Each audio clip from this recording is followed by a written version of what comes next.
Welcome to the Wednesday edition of the NBA Exchange. I'm your host, Dexter Henry. We are 3 days, the third day of NBA free agency in full swing.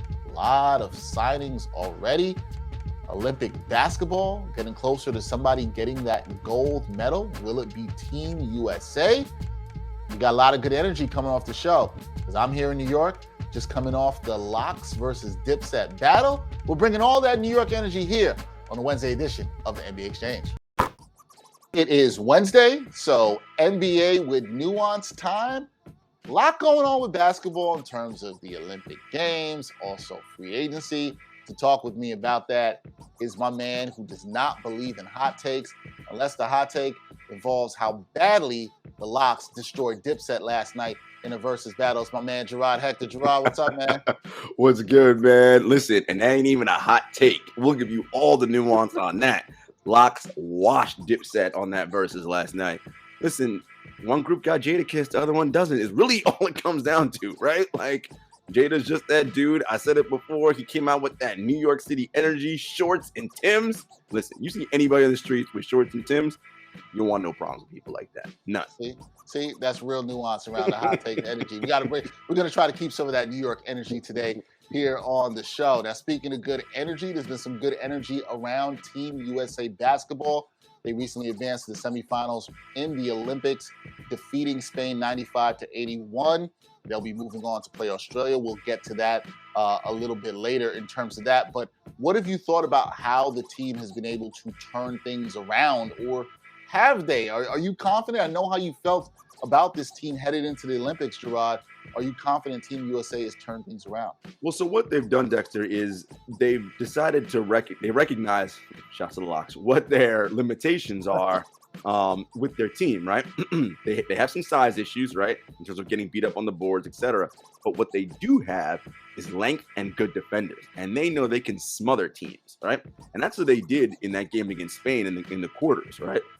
First half, it was tied up at the half, and, they weren't really shooting well, but defensively, they just got after it in the third quarter. And what they can do is turn you over, get you to runouts, and nobody's better in the world at turning you over and running out as Team USA, right?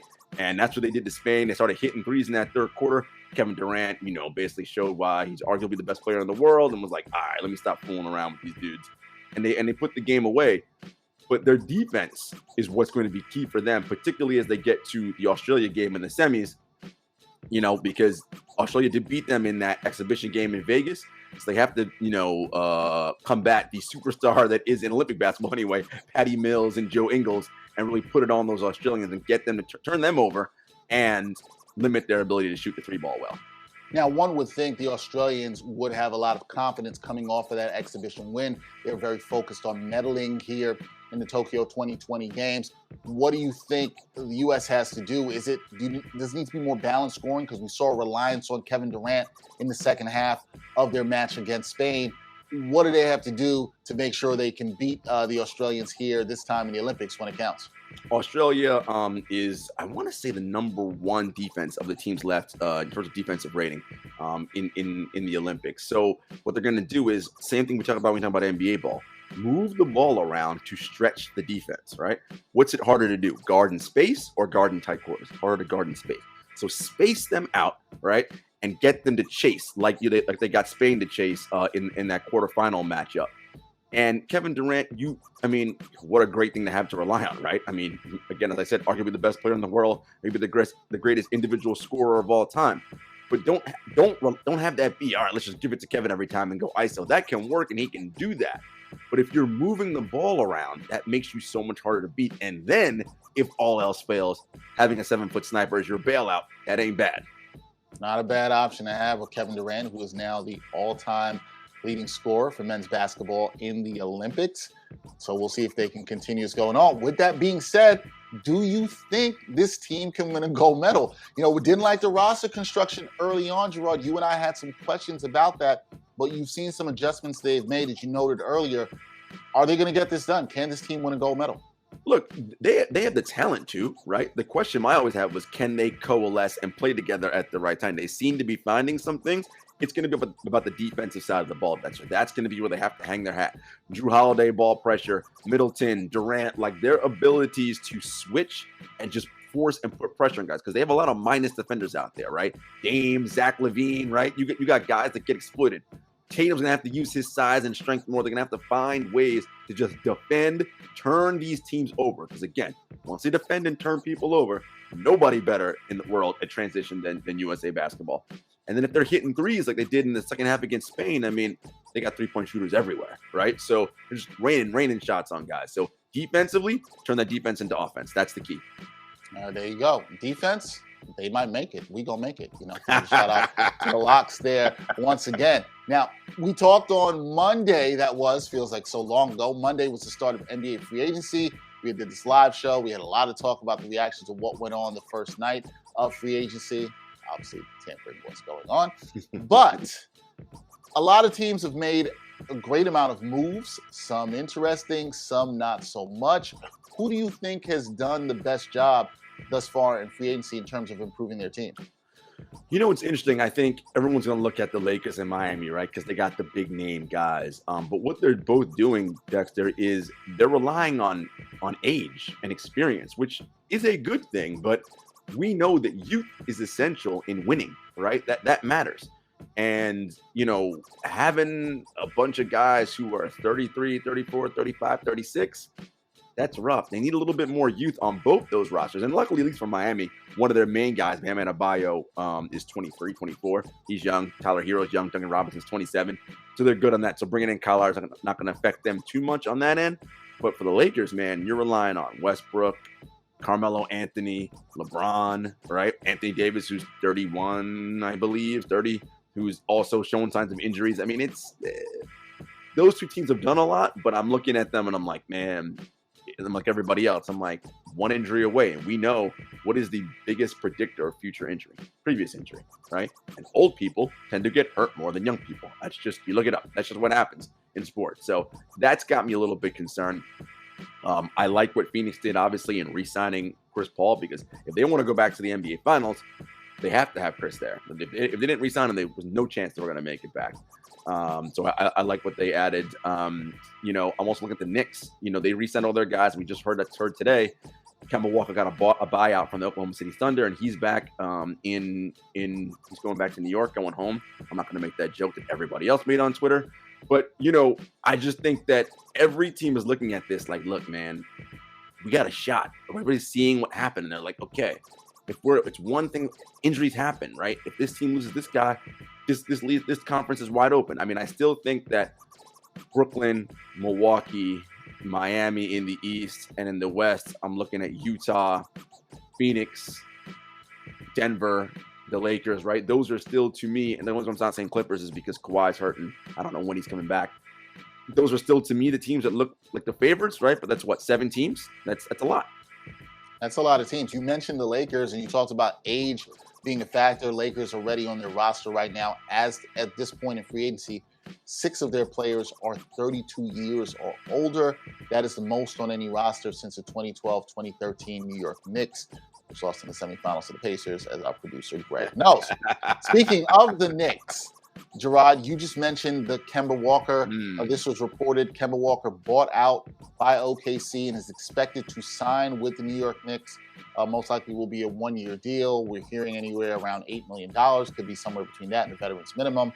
What do you think about this move from the Knicks? You talked about how you like the Knicks re-signing their guys, keeping the continuity going, not really going big name hunting. They did also add Evan Fournier.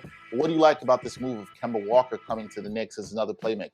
To your point, gives you another playmaker, another reliable ball handler, obviously. And it gives you, even though it's weird to say, I want to contradict myself, it gives you injury protection against Derrick Rose. Now, Kemba himself has already got an injury concern, right? And with OKC doing the buyout, that's having me believe that, well, number one, they just signed SGA to his rookie max extension. So, they're not really trying to tie up their salary cap in that way. So moving Kemba was always going to be an option. I thought they're going to try to move him for picks, but something's telling me that people aren't liking the medicals they're seeing, and they're worried about long-term injury risk with him.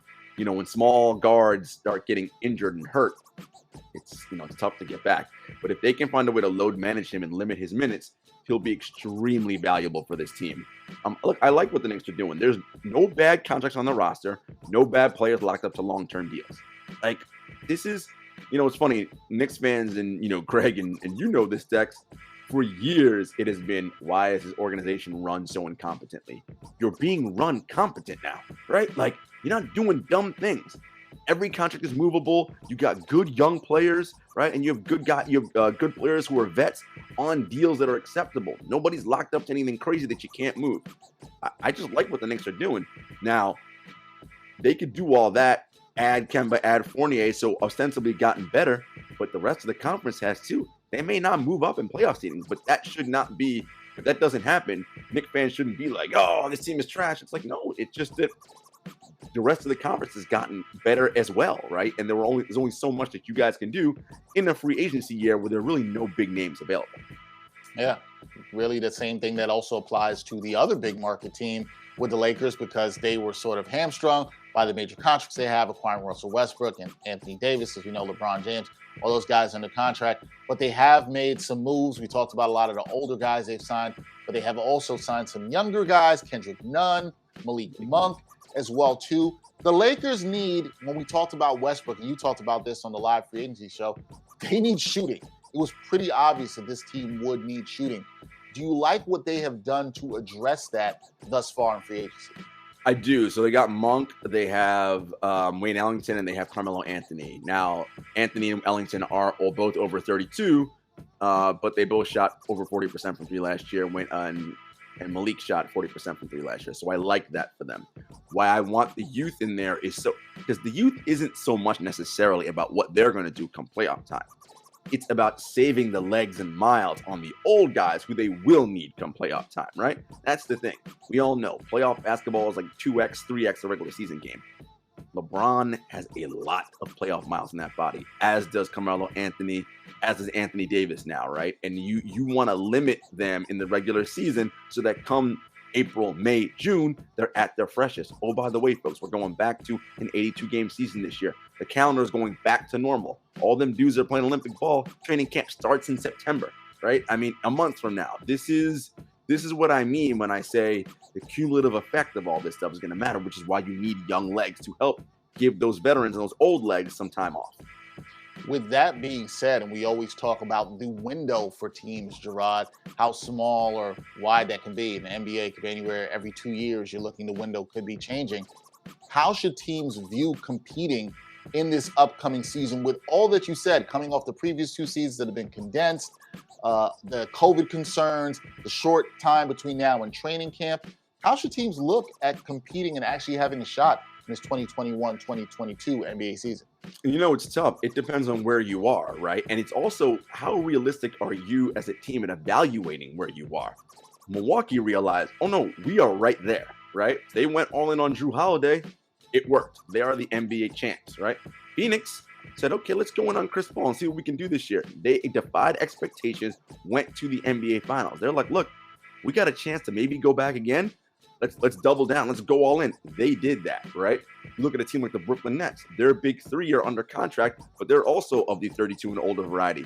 Our window is now, next year. We got to go all in to get what we need, right? That's the idea. Like, when you're close, you have to go all in because you don't know when you're ever going to be there again. Daryl Morey famously says, if you have a 5% chance of winning the NBA title, you have to go all in and get it. And there's a lot of truth to that, right? Because things change so rapidly in this league and things are so dynamic, you never know.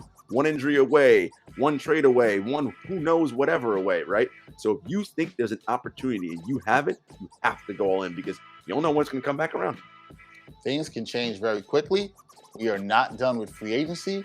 There still could be more trades. You could think one team has it, one team's going to be competitive, and next thing you know, they're not. Kind of like the people that thought Dipset was going to compete last night, and then next thing you know, the Locks were kicking them all over the stage. We know things can change quickly, but one thing we do know, Jarod, that will not change when we do NBA with Nuance.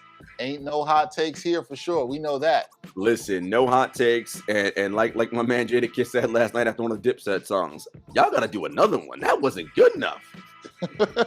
Well, we don't got to do another episode. That is Jarod Hector. Catch him with me every Wednesday here on the NBA Exchange. NBA with Nuance. Jarod, thanks for joining me, man. Appreciate you, man.